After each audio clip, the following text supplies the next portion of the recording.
বন্ধুরা, আজ আমরা সমুদ্রের ঠিক মাঝখানে অবস্থিত ৫টি লাইট হাউস সম্পর্কে বলতে যাচ্ছি, যা ইতিহাস, রহস্য এবং ভৌতিক ঘটনায় পূর্ণ।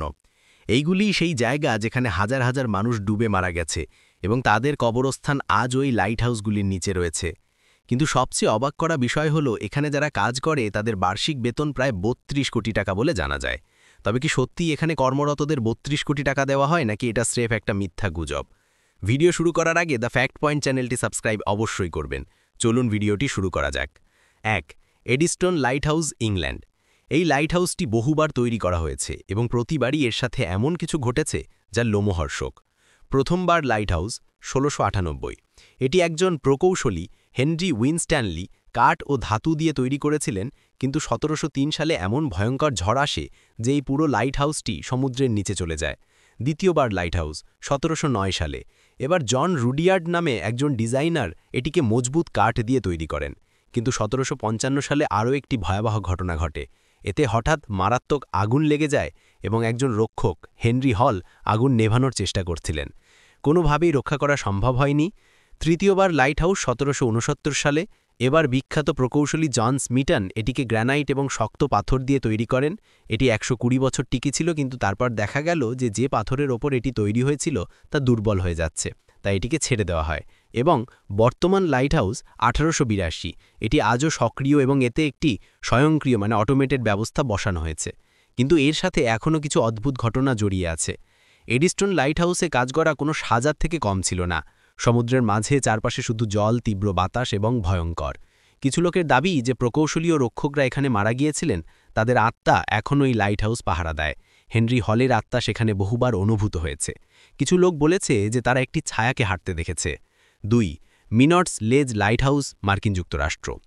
আমেরিকার ম্যাসাচুসেটস রাজ্যের সমুদ্র উপকূল থেকে প্রায় ১.৫ কিলোমিটার দূরে এই লাইট হাউসটি তৈরি হবার পরেও মৃত্যু থামেনি। প্রথম লাইট হাউস ১৮৫০।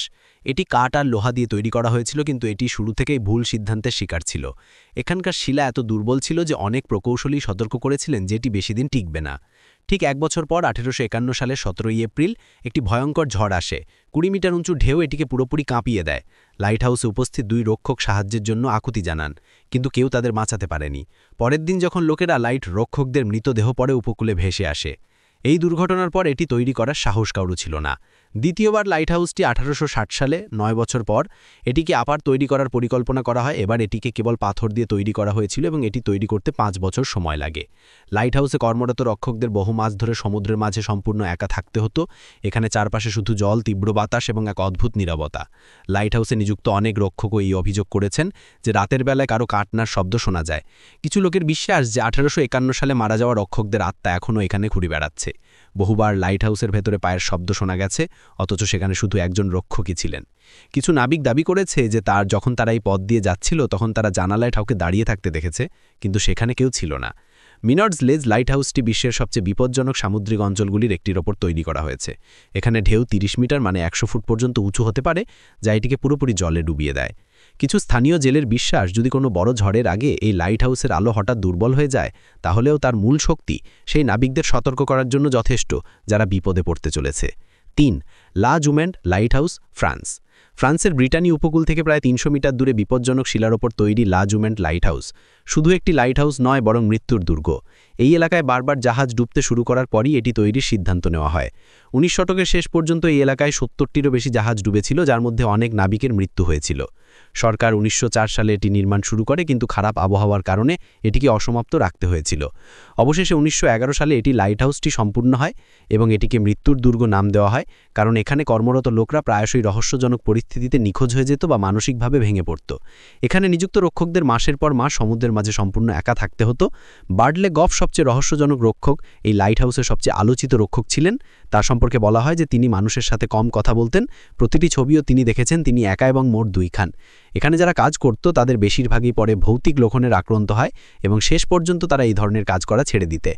থিওডোর মালঘট নামে একজন রক্ষক দরজার পথ দাঁড়িয়েছিলেন এবং ঠিক সেই সময় ৪০ মিটার উঁচু একটি ঢেউ পুরো শক্তি নিয়ে লাইট হাউসে আছড়ে পড়তে যাচ্ছিল। তিনি জানতেনও না যে তিনি ১ সেকেন্ডের দূরত্বে মৃত্যুর মুখে পড়তে চলেছেন। ১৯৯১ সালের পর থেকে লাইট হাউসটিকে পুরোপুরি স্বয়ংক্রিয় করা হয়েছে। এখন এটিকে স্যাটেলাইটের থেকে নিয়ন্ত্রণ করা হয় এবং এখানে কেউ স্থায়ীভাবে কাজ করে না।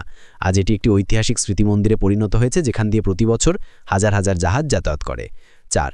ফাস্টনেট লাইট হাউস, আয়ারল্যান্ড। আয়ারল্যান্ডের দক্ষিণ পশ্চিম প্রান্তে আটলান্টিক মহাসাগরের মাঝখানে অবস্থিত ফাস্টনেট লাইট হাউস শুধু একটি লাইট হাউস নয়, বরং ইতিহাস ও রহস্যের প্রতীক। এটিকে আয়ারল্যান্ডের টিয়ার ড্রপ বলে বলা হতো, কারণ যেখানে স্থানান্তরিত হওয়ার সময় অনেক আইরিশ লোকের চোখের জল ঝরেছিল। কিন্তু এই লাইট হাউসের ইতিহাস ততটাই সংগ্রামময় এবং রহস্যময় যতটাই আশপাশে ওঠা বিশাল ঢেউগুলি। 1854 সালে এখানে প্রথম লাইট হাউস তৈরি করা হয়েছিল। এটি ছিল একটি লোহার কাঠামো, কিন্তু আটলান্টিকের ভয়ঙ্কর ঢেউ ও তীব্র ঝড়ের সামনে এটি বেশিক্ষণ টিকতে পারেনি। ঢেউ এতই জোরালো ছিল যে লোহার দেওয়ালও মেকে গিয়েছিল। 1997 সালে এটিকে আবার তৈরি করার সিদ্ধান্ত নেওয়া হয়। এবার ইঞ্জিনিয়াররা গ্র্যানাইটের বিশাল ব্লক ব্যবহার করেন, যা সমুদ্রপথে এখানে আনা হয়েছিল, এবং অবশেষে 1904 সালে এটি সম্পূর্ণ হয়। এটি এখন 28 মিটার মানে 92 উঁচু, এবং এটিকে এমনভাবে ডিজাইন করা হয়েছে যাতে এটি যে কোনো ঝড় সহ্য করতে পারে। শুরুতে ফাস্টনেট লাইট হাউস সম্পূর্ণভাবে মানুষ দ্বারা পরিচালিত হতো। এখানে দুজন রক্ষক থাকতেন, যাদের প্রধান কাজ ছিল প্রতিদিন তেলচালিত আলো জ্বালিয়ে রাখা যাতে তা কখনো নিভে না যায়, লেন্স পরিষ্কার করা যাতে আলো দূর পর্যন্ত পৌঁছায়, ঝড়ের সময় ভেতরে বন্ধ থাকা এবং খেয়াল রাখা যে আলো যেন চালু থাকে। 1990-এর দশকে বিশ্বের অনেক লাইট হাউসের মতোই ফাস্টনেট লাইট হাউসকেও স্বয়ংক্রিয় করা হয়েছে। এখন এটিকে কম্পিউটার ও স্যাটেলাইটের সাহায্যে নিয়ন্ত্রণ করা হয়। এখানে 50 বছর ধরে কেউ বাসস্থান করেনি। 1997 সালে শেষবারের মতো এখানে রক্ষক মানে কিপার নিযুক্ত ছিলেন, এবং তারপর থেকে এটি পুরোপুরি মানববিহীন হয়ে গেছে। ইতিহাসে বহুবারই লাইট হাউস থেকে রহস্যময় সংকেত এসেছে। বেশ কিছু জাহাজের নাবিকেরা জানিয়েছেন যে তারা লাইট হাউসের ভেতর থেকে অদ্ভুত শব্দ শুনেছেন। কিছু পুরনো লাইট হাউস রক্ষকদের বিশ্বাস ছিল যে এখানে সেই নাবিকদের আত্মা ঘুরে বেড়ায় যারা 1979 সালে ফাস্টনেট রেসের ডিজাস্টারে মারা গিয়েছিল। 5. টুরলিটিস লাইট হাউস, গ্রিস। এটি বিশ্বের সবচেয়ে ভয়ঙ্কর লাইট হাউসগুলির মধ্যে একটি, কারণ এটি কোনো দ্বীপের উপর নয়, বরং সমুদ্রের মাঝে একটি একাকী শিলার উপর দাঁড়িয়ে আছে। এটিকে দেখতে এমন লাগে যেন এটি কোনো কাল্পনিক ছবি, কিন্তু এটি সত্যিই বিদ্যমান। এবং 1897 সালের 1 জানুয়ারি এটি প্রথম চালু করা হয়। প্রথমে এটি ম্যানুয়ালি পরিচালিত হতো, মানে লাইট হাউস রক্ষককে এখানে নিযুক্ত থাকতে হতো। তাদের প্রতিদিন আলো জ্বালানো এবং এটি রক্ষণাবেক্ষণের কাজ করতে হতো। কিন্তু এখানকার পরিবেশ অত্যন্ত কঠিন ছিল। বলা হয় যে বহুবার লাইট হাউস রক্ষকরা এখানে সপ্তাহের পর সপ্তাহ আটকে থাকতেন, কারণ সমুদ্রের ঢেউ এত উঁচু হতো যে কোনো নৌকার এখানে পৌঁছানো অসম্ভব নয়।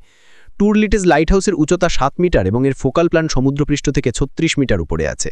এটি একমাত্র লাইট হাউস যা সমুদ্রে একটি শিলার উপর তৈরি করা হয়েছে, যা এটিকে একটি বিশেষ আকর্ষণ করে তোলে। এটি পুরোপুরি স্বয়ংক্রিয় এবং এখন আর কোনো লাইট হাউস রক্ষকের প্রয়োজন নেই। টুরলিটিস লাইট হাউস, অনেক লোকের বিশ্বাস যে এই লাইট হাউসের কাছে একটি অদ্ভুত শক্তি রয়েছে, কারণ এটি একা সমুদ্রে দাঁড়িয়ে আছে এবং এখানে মাঝে মাঝে রহস্যময় আলো দেখা যায়। কিছু নাবিক দাবি করেছে যে তারা এই লাইট হাউসের আশেপাশে অচেনা মানুষ দেখছেন। ধন্যবাদ বন্ধুরা, আপনারা এই ভিডিওটি শেষ পর্যন্ত দেখেছেন। ভালো লাগলে দ্য ফ্যাক্ট পয়েন্ট চ্যানেলটা সাবস্ক্রাইব করুন।